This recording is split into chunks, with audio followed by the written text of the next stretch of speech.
Nobody's perfect, including game developers. There's been plenty of occasions when game developers have messed up or disappointed fans, or just flat out enraged others, thanks to mistakes that they've made when creating certain titles. So today we are taking a closer look at these messes in the industry with our list of the top 10 game developer mistakes you won't believe. We'll be talking about game developers who have goofed big time, either with the games themselves or with their staff, and the way that their companies have struggled with those poor decisions. So with that in mind, let's get to it.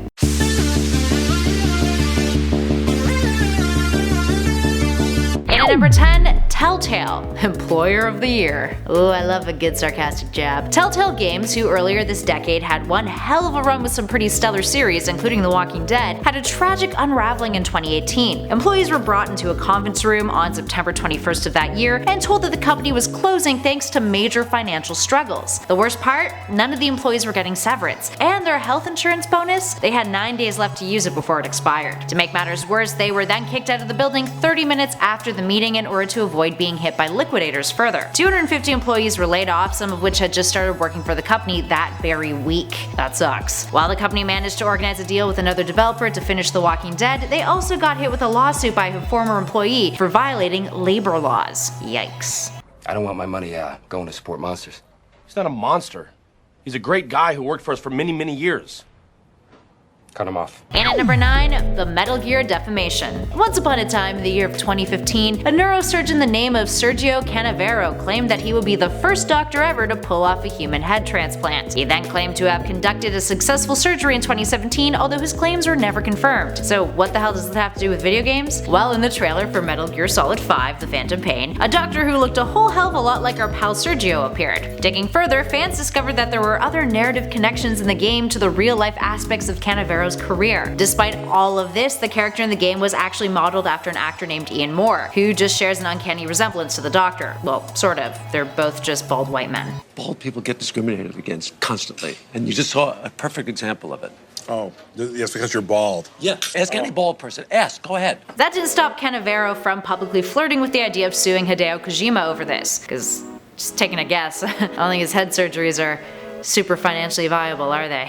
And at number 8, Xbox One goof. Let's move away from individual developers and take a look at a publisher who is also technically a developer. We're talking Microsoft here and the controversy that went on with their Xbox One system. Now, when the system first came out, Microsoft was overly ambitious. They wanted the Xbox One to be an all-in-one machine that could not only play games, but control your TV, record programs, and respond to your voice commands. Now, in order to do this, the console needed a mandatory online server check every 24 hours. And in addition to that, it wouldn't play pre-owned games without authorization, which sometimes took up to weeks to happen. And the best part was, nobody actually wanted this. They just wanted a good gaming console. It was a PR nightmare, and Sony had a field day over it. Eventually, Microsoft had to reverse a lot of these decisions, but it still took until 2016, 3 years after the launch, to really fix most of these issues. This is why I'm a PlayStation loyalist. No shit on PC though. PC's dope. And at number 7, Kickstarter money. In 2013, designer Peter Molyneux, an indie developer from 22 Cans, created a title called Goddess, a game that falls into the god game genre, if its title did not already give that away. It's the spiritual successor to Molyneux's previous title Populous, and in order to get it made, a Kickstarter was created, which amassed $500,000. But after that, the game slipped into development hell. Now, for a long time, there was no word on how far along the development of the title had gone, or where all of that money had went. The game continues to remain in early access, and there hasn't been an updated beta, with the title being adapted into a mobile touch game that just kind of pissed off a lot of people. Most of the reviews on Steam are scathing and overwhelmingly negative. I mean, most players just want to see the game finished.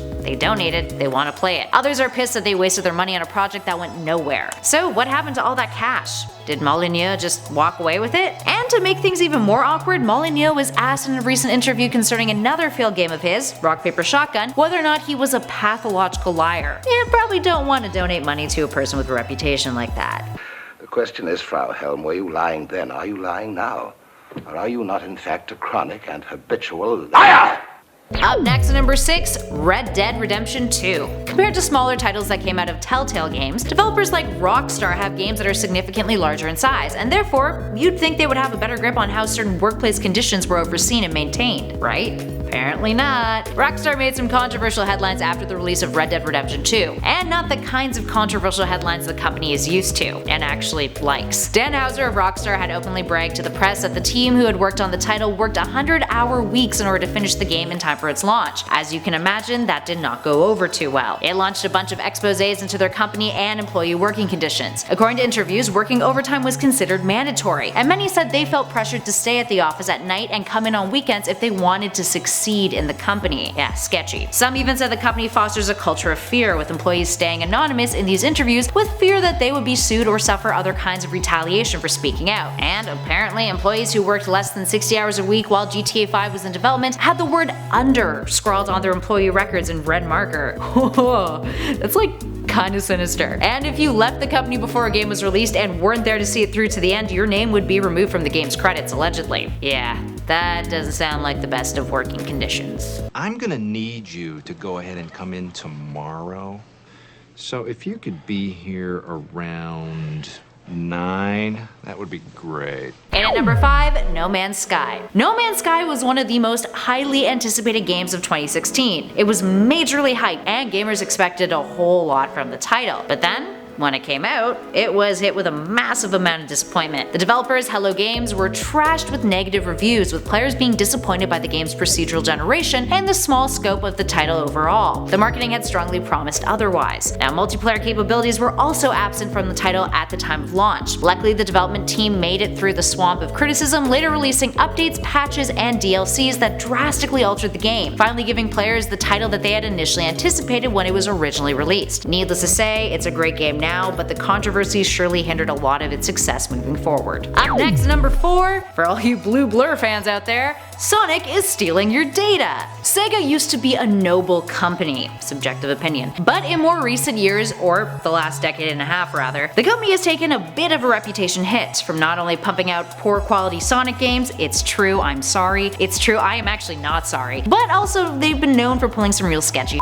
Case in point, in 2018, a security company called Pradio discovered that Sega's mobile Android games, specifically Sonic Dash, Sonic the Hedgehog Classic, and Sonic Dash 2, Sonic Boom, were all leaking user location data and device info. They had estimated that these leaks could impact anywhere between 120 million and 600 million users. What the Sega?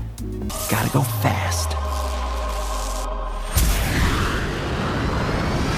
Up next at 3, Pokemon Go is racist. Oh, that is a statement. When Pokemon Go first came out, developer Niantic got a lot of heat over issues with the AR game. Players were trespassing, walking into traffic, and getting themselves into difficult and dangerous situations, which led to some major controversy and developers having to adjust and create restrictions within the game. Players were walking into historical sites like concentration camp remains, trying to catch Pokemon. While Niantic was able to fix most of the issues concerning that, they weren't able to shake the controversy surrounding another scandalous issue. Certain neighborhoods that were considered black neighborhoods lacked Pokestops. Now, this was because the developer essentially grafted in-game locations onto crowdsourced data, like the historical marker database, which largely overlooks certain neighborhoods and demographics. In other words, Pokemon Go suffered the consequences of systematic racism, and took a hit for it. Moving on to number 2, EA and Star Wars Battlefront 2.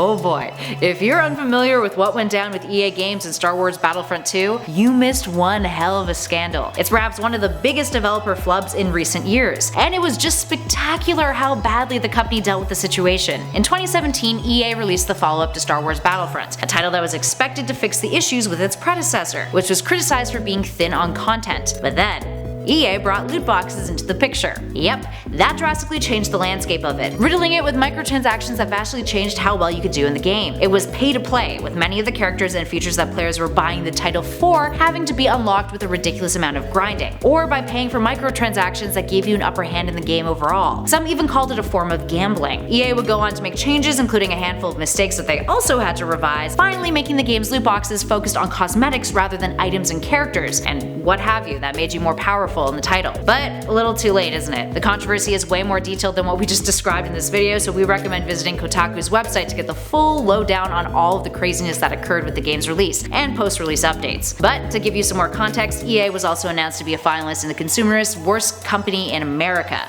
So, there you go. Kind of paints a perfect picture for you there about EA. And finally, in at number 1, Atari and ET almost destroyed the gaming industry. and that is not a hyperbole. This is perhaps one of my favorite video game tales of all time. Now, back in 1982, Atari was commissioned to adapt Steven Spielberg's heart-wrenching sci-fi blockbuster, E.T. the Extraterrestrial, for the Atari 2600. But in order to get it out for the holiday season, the game was expedited and rushed, making it one of the most confusing, disorienting, and poorly done titles in the history of video games. Plus, it didn't sell. Thanks to the overproduction and returns, millions of unsold cartridges were kicking around, and inevitably buried in a landfill in New Mexico. Specifically, 728,000 cartridges of Atari unsold games, the majority of them being E.T., were buried in that landfill, which used to be an urban myth until it was confirmed to be true in 2014. Here's the thing though, because of that commercial failure, the video game industry floundered, and the value of Atari's revenue forecast dropped from a 50% increase in 1981 to just a mere 15% increase. And Warner Communications lost $1.3 billion in market valuation thanks to this event, causing their stock to drop. Other video game developers and manufacturers also took a hit and suffered, as the industry massively declined, until Nintendo stepped in and revitalized it, that is. And hey, destroying the video game industry is not a goof up that any developer or publisher would want on their hands, that's for sure. Alright, there we have it, friends. What other game developer mistakes can you think of? Which ones really grinded your gears? Give us a shout in those comments below and let us know your thoughts and feels. Now, if you dug this video, you guys know what to do. Spread that love, hit that like button, and be sure to subscribe to Top 10 Gaming for more lists just like this one. In the meantime though, thanks for watching, friends. I'll catch you all in the next video.